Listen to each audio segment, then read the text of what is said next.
जोरदार स्वागत है आपका अपने channel teacher planning point platform पे। और आप सभी भविष्य के शिक्षकों को नमस्कार, जय हिंद, वंदे मातरम। देखिए, चैनल पे एनसीईआरटी के जो मोस्ट इंपॉर्टेंट क्वेश्चन होते हैं, जो शिक्षक पात्रता परीक्षा के कहीं न कहीं एग्जाम के पार्ट बनते हैं, चैनल पे उसकी सीरीज चलाई जा रही है। ये पार्ट 6 है। यदि आपने पार्ट 5 न देखा हो तो चैनल पे जाइए, वहाँ पे 1 2 3 4 5 पार्ट्स को देखिए। वीडियो बहुत छोटी छोटी है, लेकिन उसमें जो 25 क्वेश्चंस हैं वो आपको कहीं ना कहीं एग्जाम में बेहतर स्कोर और बढ़िया स्कोर दिला सकते हैं। तो चलिए स्टार्ट करते हैं आज की बेहद इंपॉर्टेंट क्लास। और कहना चाहूँगा कि जो भी मेरे भाई बहन चैनल पर नए हैं वो चैनल को सब्सक्राइब करके बेल नोटिफिकेशन ऑन कर लें, ताकि ऐसी बेहतरीन वीडियोज़ आपको मिलती रहे और आपकी तैयारी बिल्कुल एक लेवल अप हो सके। और देखिए, आपको वैकेंसीज़ का वेट नहीं करना है। स्थितियाँ जैसे ही नॉर्मल होंगी आपको वैकेंसीज़ अवश्य देखने को मिलेंगी, और आपको अपनी एक सीट सुनिश्चित करना है। तो आज से लग जाइए, बिल्कुल अभी से लग जाइए और अपनी तैयारी को बिल्कुल पुख्ता और उम्दा रखिए, ताकि जैसे ही आपको मौका मिले, जैसे ही आप एग्ज़ाम देने जाओ, उसमें अपनी एक बेहतर नंबर के साथ अपनी एक सीट सुनिश्चित कर सके। तो यदि आपको मेरा प्रयास पसंद आए तो वीडियो को कम से कम एक शेयर और एक लाइक जरूर करिएगा। तो चलिए स्टार्ट करते हैं आज के मोस्ट इंपॉर्टेंट एनसीईआरटी के क्वेश्चन। तो देखिए, कहा जा रहा है कि प्राणियों के विकास के लिए आवश्यक है, यानी प्राणियों के प्राणियों के वृद्धि के लिए आवश्यक है, यानी कि जो ग्रोथ होती है उसके लिए क्या आवश्यक है? ऑक्सीजन, नाइट्रोजन, कार्बन डाइऑक्साइड या फिर सोडियम। देखिए, दुनिया में जितने भी सजीव हैं, जितने भी जीवित प्राणी हैं, उनके वृद्धि के लिए नाइट्रोजन आवश्यक है, यानी ऑप्शन नंबर बी बिल्कुल करेक्ट है। यानी कि प्राणियों की वृद्धि के लिए क्या आवश्यक है? नाइट्रोजन आवश्यक है। अच्छा, कभी कभी क्वेश्चन ये भी पूछा जाता है कि हमारे वातावरण में नाइट्रोजन कितने प्रतिशत है? तो वो है 78%। यानी कि हमारे वायुमंडल में, हमारे वातावरण में जो नाइट्रोजन है उसकी प्रतिशतता सबसे ज़्यादा है। देखिए, पृथ्वी की सतह के टूट कर घिस जाने को क्या कहते हैं? क्वेश्चन को आप बिल्कुल समझिएगा। यानी कि पृथ्वी की सतह के टूट कर घिस जाने को क्या कहते हैं? अपर्दन, अपवर्दन, मिट्टी के कटाव या बहाव। तो देखिए, मिट्टी के सतह के टूट कर घिस जाने को अपर्दन कहते हैं, यानी ऑप्शन नंबर ए बिल्कुल करेक्ट है। देखिए, अपर्दन वह क्रिया होती है जिसके कारण जो पृथ्वी की सतह होती है वह टूट कर घिस जाती है।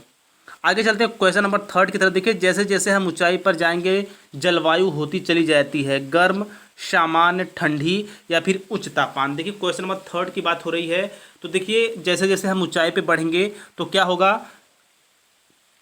जो यानी कि जो जलवायु होगी वो ठंडी होती चली जाएगी। यहाँ पे तापमान की बात नहीं हो रही, यहाँ पे जलवायु की बात हो रही है। तो जो हमारी जलवायु होगी वो क्या होगी? वो ठंडी होती चली जाएगी। यानी कि ऑप्शन नंबर सी बिल्कुल करेक्ट है। आगे चलते हैं। देखिए, कुछ पर्वतों पर हमेशा जमी रहने वाली बर्फ की नदियाँ जिन्हें कहा जाता है, यानी बहुत से ऐसे माउंटेन्स होते हैं, आपने देखा होगा, उसमें पूरे साल वो क्या होती है? बर्फ से ढकी रहती है। तो क्वेश्चन में क्या कहा जा रहा है कि कुछ पर्वतों पर हमेशा जमी रहने वाली बर्फ की नदियाँ जिन्हें क्या कहा जाता है? हिमानी, पर्वतीय नदी, बर्फीली नदी, ध्रुव नदी। तो उन्हें हिमानी नदी कहा जाता है। यानी कि कुछ पर्वतों पे जो बर्फीली नदियाँ होती हैं उन्हें हिमानी कहा जाता है। देखिए, चीज़ों को आप बिल्कुल रिलेट करके रखिएगा। देखिए, मान लीजिए यदि आपको ऑप्शन में न भी आ रहा हो तो आप बर्फ से जोड़ के चीज़ों को करेक्ट कर सकते हैं। यानी इसे हिम मीन्स क्या होता है? बर्फ होता है। तो कुछ पर्वतों पर जो बर्फ हमेशा जमी रहती है, तो जाहिर सी बात है वो नदियाँ हिमानी कहलाएंगी। देखिए, कभी कभी क्या होता है कि हमें अपने सेंस का इस्तेमाल करके भी हम सही आंसर को पिक कर सकते हैं। देखिए, हिमालय तथा आल्प्स पर्वत उदाहरण है वलित पर्वत के, मोड़दार पर्वत के, सबसे पुराने पर्वत के या फिर अरावली श्रृंखला के। तो देखिए, जो हिमालय और आल्प्स पर्वत हैं ये किसके उदाहरण हैं? तो ये वलित पर्वत के उदाहरण है। ऑप्शन नंबर ए बिल्कुल करेक्ट है। आगे चलते हैं क्वेश्चन नंबर 6 की तरफ। देखिए, विश्व का सबसे ऊंचा पठार है दक्कन का पठार, तिब्बत का पठार, अफ्रीका का पठार, कोई नहीं। तो देखिए, विश्व की बात हो रही है तो विश्व का सबसे ऊंचा पठार क्या है? तिब्बत का पठार है। यानी क्वेश्चन नंबर जो 6 है उसका करेक्ट आंसर होगा बी। अच्छा, यदि अपने प्यारे भारत की बात आती है तो हमारे भारत का क्या है? दक्कन का पठार फेमस है।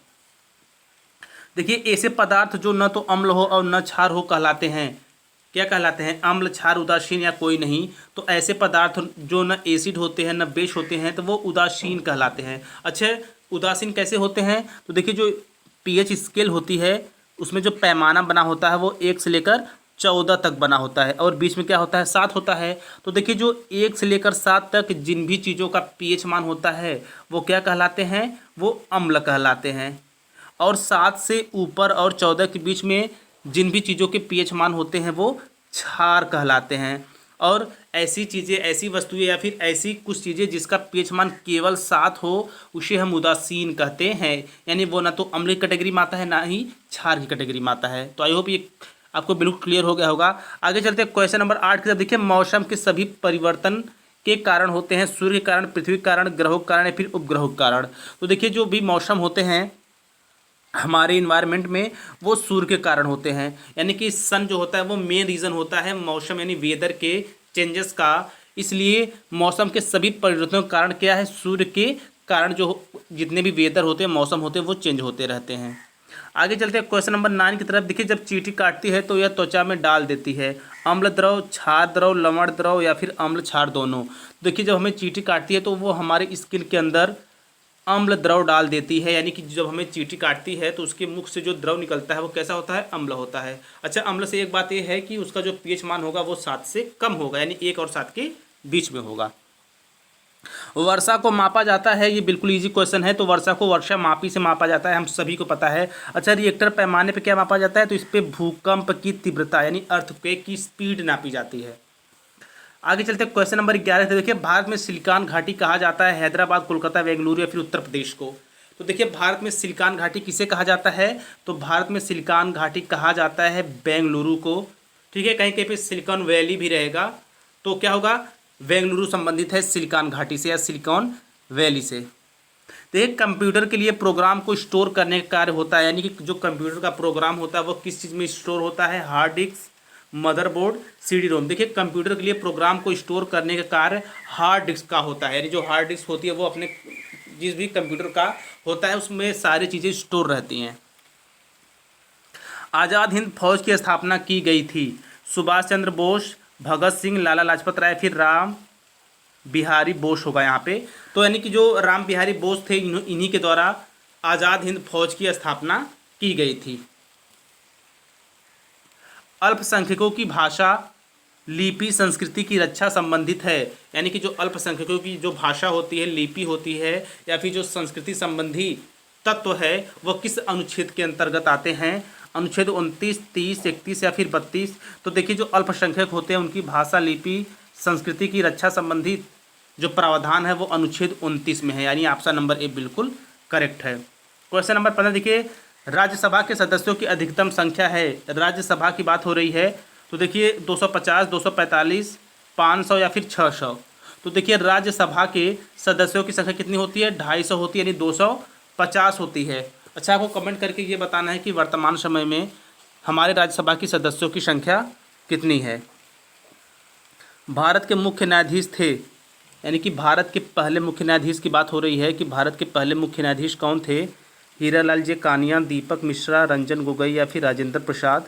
तो भारत के पहले मुख्य न्यायाधीश थे हीरालाल जे कानिया, यानी ऑप्शन नंबर ए बिल्कुल करेक्ट है। आगे चलते हैं। देखिए हिमांक वह ताप है जिस पर कोई द्रव जमना प्रारंभ करता है, गलना प्रारंभ करता है, दाब के बराबर या फिर सामान्य रखता है।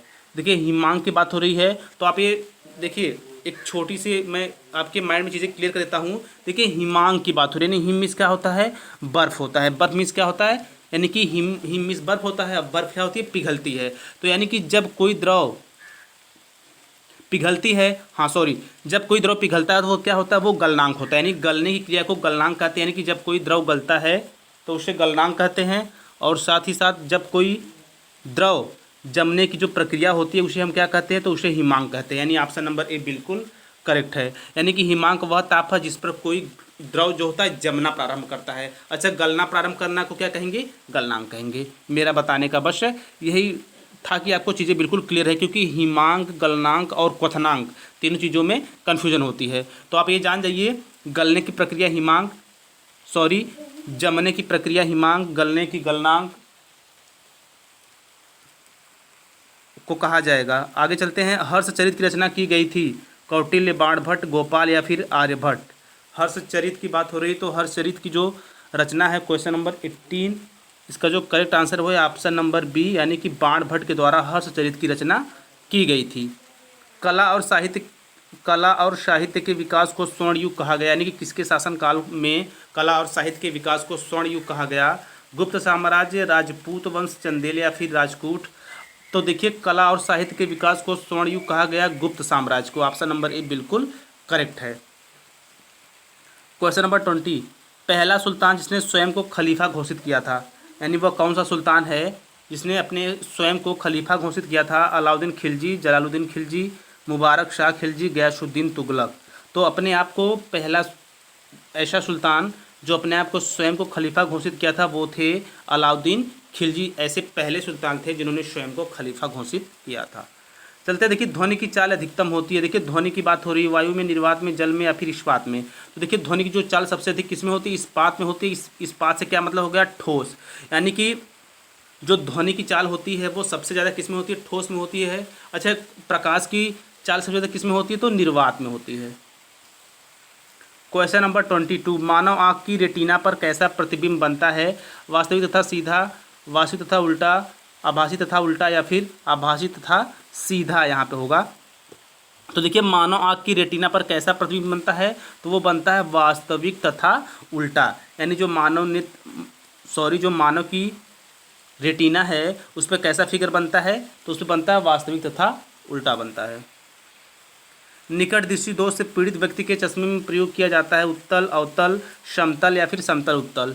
तो देखिए निकट दृष्टि दोष की बात हो रही है तो निकट दृष्टि दोष के लिए अवतल लेंस का इस्तेमाल होता है। देखिए निकट की चीज़ों को देखने के लिए, जिन भी चीज़ों को देखने के लिए हम प्रयोग में लेंस का इस्तेमाल करेंगे वो अवतल लेंस के अंतर्गत आते हैं। जैसे दाढ़ी बनाने का मिरर या फिर जिसमें हम अपना चेहरा देखते हैं वो सब अवतल लेंस होते हैं। न्यूट्रॉन की खोज की थी चैडविक, थॉमसन, रदरफोर्ड या फिर न्यूटन ने? तो देखिए न्यूट्रॉन की खोज चैडविक ने की थी।